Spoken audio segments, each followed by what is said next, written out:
প্রিয় দর্শক, আসসালামু আলাইকুম। সুনানে সহি তিরমিজির পঞ্চম খণ্ড, হাদিস নাম্বার ২৭৭ বাংলা অনুবাদ, সূরা আল বাকারা বা আয়াত আল কুরসির ফজিলত সম্পর্কে। আবু হুরায়রা রাদিয়াল্লাহু তাআলা আনহু হতে বর্ণিত, রাসূল সাল্লাল্লাহু আলাইহি ওয়াসাল্লাম বলেছেন, তোমরা তোমাদের ঘরসমূহ কবরস্থানে পরিণত করো না। যে ঘরে সূরা আল বাকারা তেলাওয়াত করা হয় তাতে শয়তান প্রবেশ করে না। সহি আল জানাজির কিতাবে ২১২ নম্বর এবং মুসলিমে হাদিসটি রয়েছে। হাদিসটি সহি হাসান। প্রিয় দর্শক, আসসালামু আলাইকুম। সহি আত তিরমিজির পঞ্চম খণ্ড, হাদিস নাম্বার ২৮৮৫ বাংলা অনুবাদ। আল বারাআ ইবনে আজিব রাদিয়াল্লাহু তাআলা আনহু বলেন, একদা এক লোক সূরা আল কাহফ তেলাওয়াত করছিল। সেই লোকটি হঠাৎ দেখতে পেল তার ও পশুটি লাফাচ্ছে। সে দৃষ্টি নিক্ষেপ করে ও মেঘমালা এবং ছায়ার মতো কিছু দেখল। লোকটি রাসূল সাল্লাল্লাহু আলাইহি ওয়াসাল্লামের নিকট গিয়ে এই ঘটনা বলল। নবী সাল্লাল্লাহু আলাইহি ওয়াসাল্লাম বললেন, এটা হইল বিশেষ প্রশান্তি যা কোরআনের সাথে বা কোরআনের উপর অবতীর্ণ হয়েছে। হাদিসটি তাহকিক সহি, বুখারীতে ৫০১১ এবং মুসলিমের দ্বিতীয় খণ্ডে ১৯৩ এবং ৯৪-তে রয়েছে। প্রিয় দর্শক, আসসালামু আলাইকুম।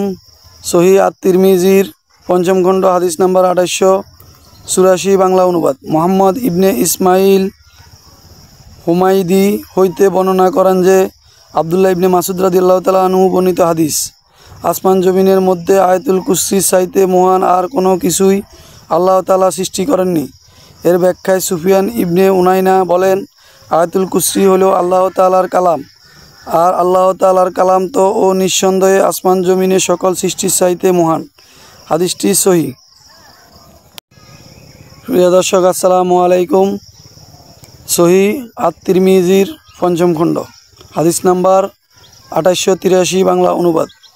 নাওয়াস ইবনে সামআন রাদিয়াল্লাহু তাআলা আনহু হইতে বর্ণিত আছে যে, নবী সাল্লাল্লাহু আলাইহি ওয়াসাল্লাম বলেছেন, কিয়ামতের দিবসে কোরআন ও কোরআনের ধারক বাহকগণ যারা দুনিয়াতে তদ অনুযায়ী আমল করবে এমনভাবে হাজির হইবে যে সূরা আল বাকারা, সূরা আল ইমরান তাদের আগে আগে থাকবে। নাওয়াস রাদিয়াল্লাহু তাআলা আনহু বলেন, রাসূল সাল্লাল্লাহু আলাইহি ওয়াসাল্লাম এই দুইটি সূরা আগমনের ৩টি উদাহরণ দিয়েছেন, আমি সেগুলো এখনও ভুলিনি। তিনি বলেন, ১. এই সূরা দুইটি ছায়ার মতো আসবে, আর উভয়ের মাঝে থাকবে আলো।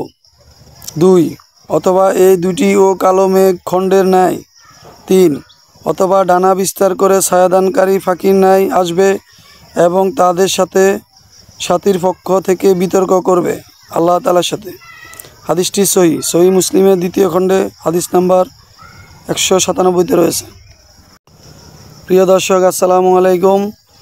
সহি আত তিরমিজির পঞ্চম খণ্ড, হাদিস নাম্বার ২৮৮২ বাংলা অনুবাদ। নোমান ইবনে বাশির রাদিয়াল্লাহু তাআলা আনহু হইতে বর্ণিত আছে যে, নবী সাল্লাল্লাহু আলাইহি ওয়াসাল্লাম বলেছেন, আল্লাহ তাআলা আসমান জমিনের সৃষ্টি ২০০০ বছর পূর্বে একটি কিতাব লিখেছেন। সেই কিতাব হইতে তিনি ২টি আয়াত নাজিল করেছেন।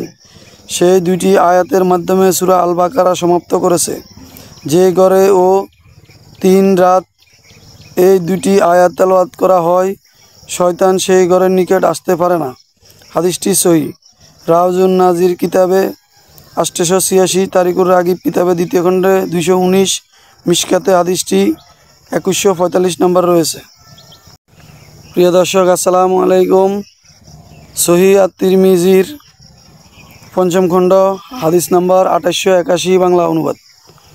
আবু মাসুদ আল আনসারী রাদিয়াল্লাহু তাআলা আনহু হইতে বর্ণিত, তিনি বলেন, রাসূল সাল্লাল্লাহু আলাইহি ওয়াসাল্লাম বলেছেন, যে ব্যক্তি সূরা আল বাকারার শেষের ২ আয়াত রাতে তেলাওয়াত করবে তা তার জন্য যথেষ্ট হইবে। হাদিসটি সহি। সহি আবি দাউদে ১২৬৩ নম্বরে হাদিসটি রয়েছে।